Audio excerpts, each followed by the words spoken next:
let's kick off this deep dive into the history of video game consoles. Yeah. We're going to explore how these like magical boxes Absolutely. of entertainment, how they evolved from like these simple, beginnings to the like technological powerhouses. But the powerhouses we know today. It's a crazy journey. Yeah, and it kind of reflects like the whole evolution of tech itself. Right? It does, and how our desires for like interactive entertainment Exactly.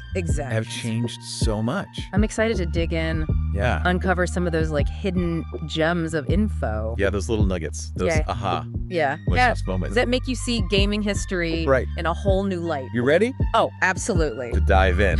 Let's rewind. Let's go back to the beginning, the 1970s. Okay, so picture this. Okay. 1972. All right. The world's first home video game console hits the market. It's called the Magnavox Odyssey. Yeah. Brainchild of Ralph Baer. The father of video games. The father of video games, right? I get this. No sound. Can you imagine? Like, no soaring soundtracks? That's crazy. Or satisfying, explosion noises? I can't even imagine It relied just playing a game without sound now. entirely on visuals. Wow. Simple, like black and white graphics. Oh, wow. To add color, you had to stick these plastic overlays Oh, like on the screen? onto your TV screen. That's wild. Wild, right? Yeah, but hey, groundbreaking for its time. Absolutely.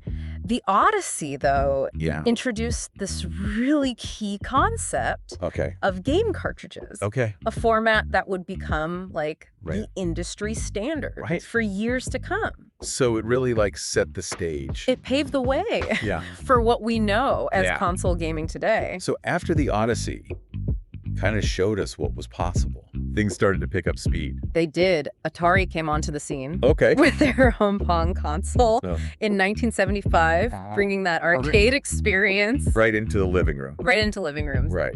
But it was the Atari 2600 in 1977 that really shook things up. The Atari 2600, Yes. those wood-paneled consoles, I know. they're practically vintage chic now. Yeah, they're iconic. Right. The 2600 was a technological leap forward. Okay. It used microprocessors, Okay. which allowed for, Right.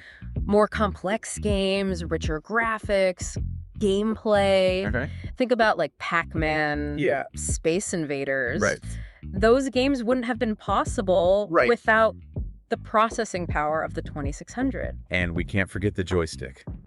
Oh, the joystick. And I could still feel those clunky controllers in my hand. The introduction of the joystick was another major, Such a staple. innovation. Yeah. The concept of a dedicated controller Right. was still, relatively new. Right. And the joystick just gave players Right. a more intuitive way to control the action on screen. So we've got these early pioneers paving the way. But when did the gaming industry Yes. really explode? The 1980s. Okay. This decade is often referred to as the golden age The golden age of video games. of video games. Okay. Nintendo emerged as a major force reviving the industry after a crash in 1983. Wait, what happened in 1983? Oh, it was a major downturn. Okay. The market was flooded with all these, low-quality games. Right. Consumer confidence just plummeted. Okay. But Nintendo came in with a fresh approach and strict quality control measures. Okay, so Nintendo swoops in to save the day Yeah. with their legendary Yes. Nintendo Entertainment System, the NES. Exactly. The NES. Like, what a game changer. It was a game changer. Oh, It introduced just iconic franchises like Super Mario Bros. Yes. The Legend of Zelda, Metroid characters, and worlds that just captured the imaginations Of millions. of millions. I can still hear that Super Mario Bros. Theme song Oh, it's so catchy. in my head. Those 8-bit tunes were so catchy. And the gameplay, like so simple, but so addictive. Yeah. It's like, how did they do that? Right. The NES wasn't just about those iconic characters, though. Right. It also established many of the core principles of game design that we still see today. Like what? Well, for instance, the concept of like a compelling narrative in a video game really took off at the NES. Okay. Think about The Legend of Zelda. Right. That game had a story, a world, characters you cared about. Right. It wasn't just about racking up points in. Right. It was like a full experience. Yeah, exactly. Yeah. Full experience. Right. So it sounds like the NES did more than just entertain. It pushed the boundaries of what a video game could be. For sure. But was Nintendo the only player in town? Not quite. Okay. Sega was hot on their heels with their Master System. Okay. They brought us Alex Kidd. Okay. And later, the speedy blue blur. Yes. Sonic the Hedgehog. Ah, Sonic. I remember the fierce rivalry between Sonic and Mario. Like the Coke and Pepsi of the gaming world. Yeah, it was huge. That competition between Sega and Nintendo was fierce. It pushed both companies to be better, to innovate, come up with new ideas. And gamers benefited absolutely from that. Right? A constant stream with all those great games. Of creative and exciting games. So the 80s laid the foundation for what was to come. It did. With iconic characters. Yes. Groundbreaking games. Yeah. And a healthy dose of console rivalry. That's right. Right. And that rivalry heated up even more in the 1990s. Okay. With the arrival of 16-bit technology. We're talking about the Super Nintendo Entertainment System, the SNES. The SNES? And the Sega Genesis. Right. Also known as the Mega Drive. Those were the consoles of my childhood. I remember the graphics taking this giant leap forward with the SNES and the Genesis. Games like Super Mario World and Sonic the Hedgehog felt so vibrant and alive. Yeah, the jump to 16-bit allowed for more detailed sprites. Okay. Smoother animations, richer colors. Wow. But beyond the visuals, these consoles introduced more complex gameplay mechanics and storytelling. Wow. Just making the gaming experience even more immersive. Speaking of immersive, I remember spending hours exploring the vast world of A Link to the Past on the SNES. Yes. It felt like I was stepping into this living, breathing fantasy world. Exactly. Games like A Link to the Past, Super Metroid, Donkey Kong Country on the SNES just pushed the boundaries of what was possible in terms of world design, atmosphere. And on the Sega Genesis, games like Sonic the Hedgehog 2, Streets of Rage 2 push the limits of speed and action. The Genesis also brought this new level of intensity. I remember with games like Mortal Kombat. Oh, yeah. And I remember the controversy surrounding its violence. Oh, for sure. At the time. It was a hot topic. Yeah. The 16-bit era was a time of intense creativity competition. Right. It was also a turning point in terms of gaming's cultural impact. Video games were no longer just a niche hobby. They were becoming a mainstream form of entertainment. And that mainstream appeal was about to explode even further with the next big leap in technology. Tell me. The arrival of 3D graphics. That's right. So, get ready for a whole new dimension of gaming. I'm ready. Because in the mid to late 1990s, things were about to get seriously three-dimensional. All right. I can't wait to hear more about it. Last time we left off with the 16-bit era coming to a close and the gaming world bracing itself for this massive shift. Yeah. The dawn of 3D graphics. Oh, it was a time of tremendous excitement and anticipation. I bet. You know, to see those first polygonal characters and environments, it was like... It must have been mind-blowing. It was like stepping into a whole new world. Right, to experience that kind of visual leap. Absolutely. And leading the charge into this brave new world was Sony. With their PlayStation console. The PlayStation? Yeah. That was a console. That made some serious waves. It completely redefined what a console could be. Right. One of the key innovations was the use of CD-ROMs, which had, much larger storage capacity. So games could be bigger, more expansive. Exactly. More visually impressive. Developers could create richer environments. Wow. Include more detailed textures, and even incorporate those, like full motion video cutscenes. Does it really change the way? It was a game changer in terms of storytelling and immersion.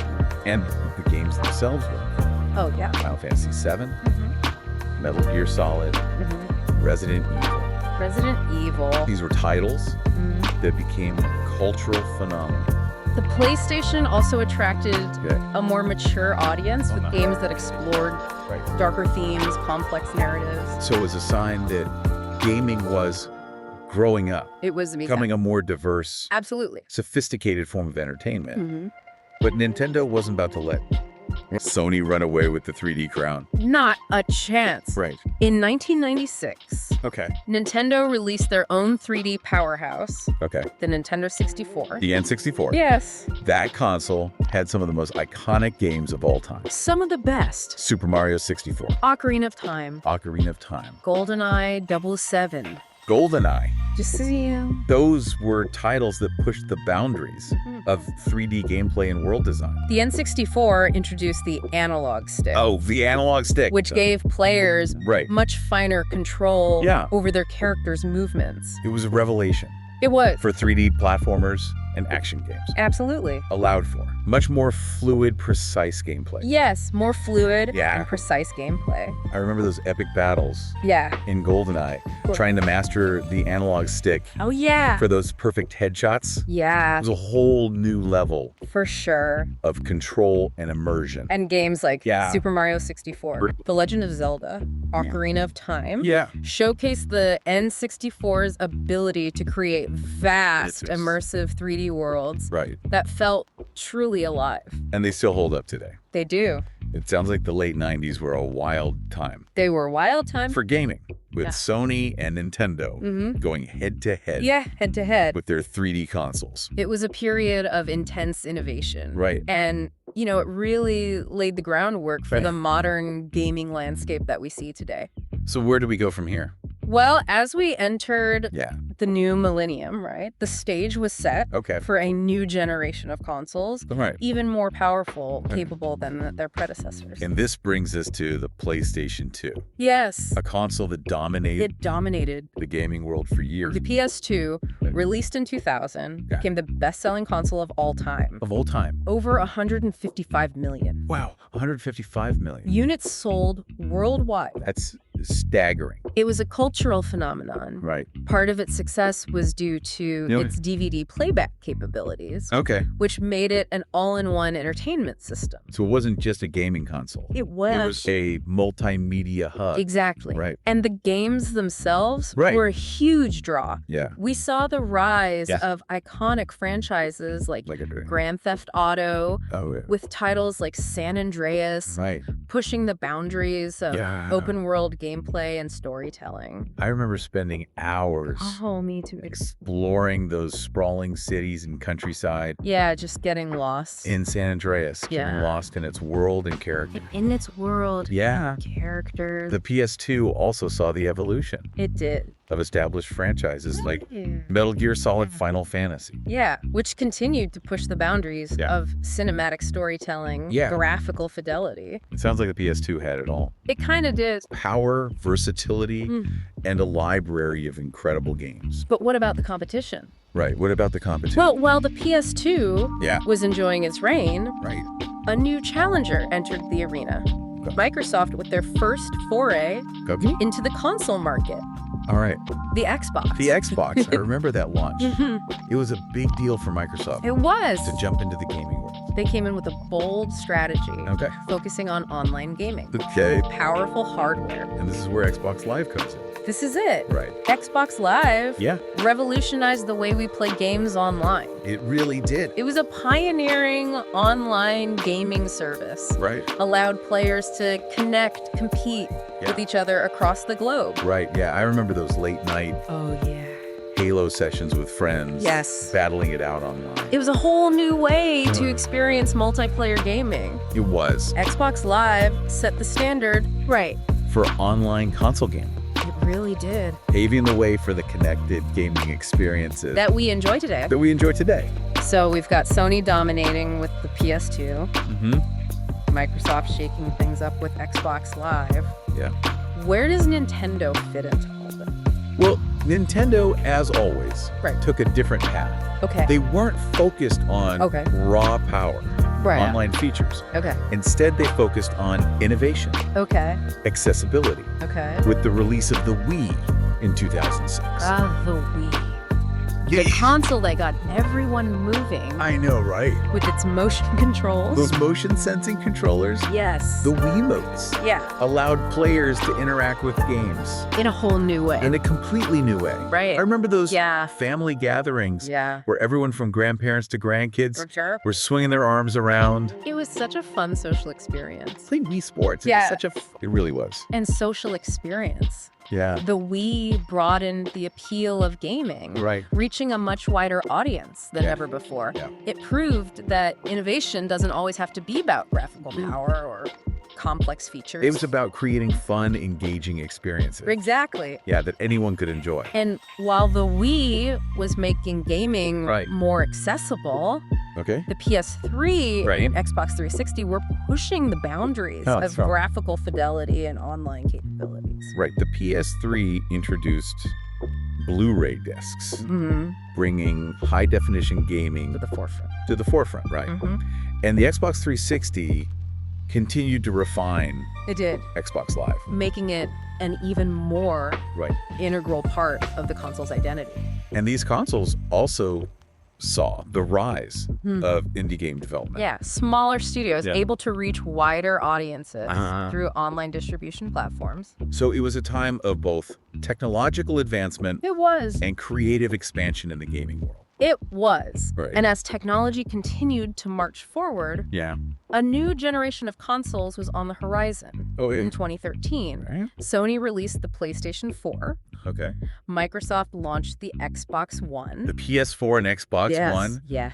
These consoles felt like true entertainment hubs. They were. Capable of streaming movies, playing music, and of course, delivering those immersive gaming experiences. They represented a refinement of the previous generation with a focus on even more powerful hardware, seamless online experiences, and a continued blurring of the lines between gaming consoles and entertainment systems. And with the PS4 and Xbox One firmly established, the stage was set for the next big leap in console technology. The arrival of the PlayStation 5 and the Xbox Series X and S. Okay, tell me everything. In 2020. These consoles represent the cutting edge of gaming technology, right? Yeah. They absolutely do. These consoles are packed with technology that was practically science fiction just a few years ago. One of the biggest advancements is ray tracing. Ray tracing. Yeah. Yeah, it simulates how light behaves in the real world. Okay. Which has a huge impact on how games look. So it's not just about making things look shiny. No. It's about making them look realistic. Exactly. With ray tracing, reflections, shadows, and lighting effects are rendered with incredible accuracy.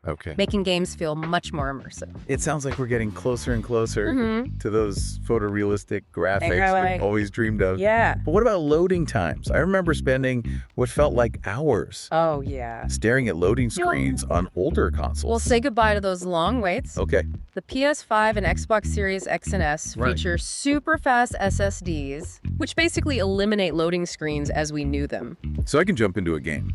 Pretty much. Almost instantly. No more making a sandwich while I wait for a level to load. Exactly. It makes for a much more fluid and enjoyable gaming experience. And speaking of enjoying older games, both consoles offer backward compatibility with a huge library of titles from previous generations. So I can dust off my old PS4 games and play them on my PS5 without any hassle. Yep, it's a great way to revisit your favorites or catch up on games you might have missed. And with subscription services like Xbox Game Pass, you have access to a massive catalog of games to explore.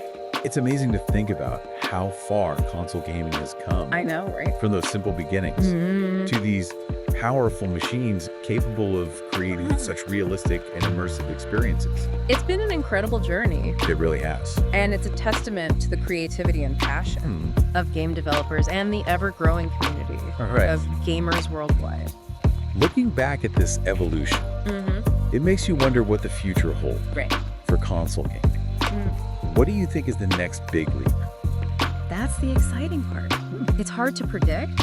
We've seen virtual reality gaming start to emerge, but it hasn't quite hit the mainstream yet. Maybe VR is the next big thing. Or perhaps it will be something entirely new. Something we haven't even imagined. I guess we'll just have to wait and see. We will. But one thing's for sure. The future of gaming is bright. It is. Full of possibilities. It's absolutely. And I, for one, can't wait to see what's next. Me too. It's been a fascinating journey exploring the history of video game consoles with you. It really has. From those simple beginnings to the technological marvels we have today, it's a story of innovation, creativity, and the enduring power of interactive entertainment. And if this deep dive sparked your curiosity, I encourage you to continue exploring on your own. Absolutely. Dust off an old console, try out a classic game, or research a specific console that caught your interest. There's so much to discover. There really is. And remember, gaming is all about having fun. It is. So keep playing, keep exploring, and keep those controllers warm. Until next time, happy gaming.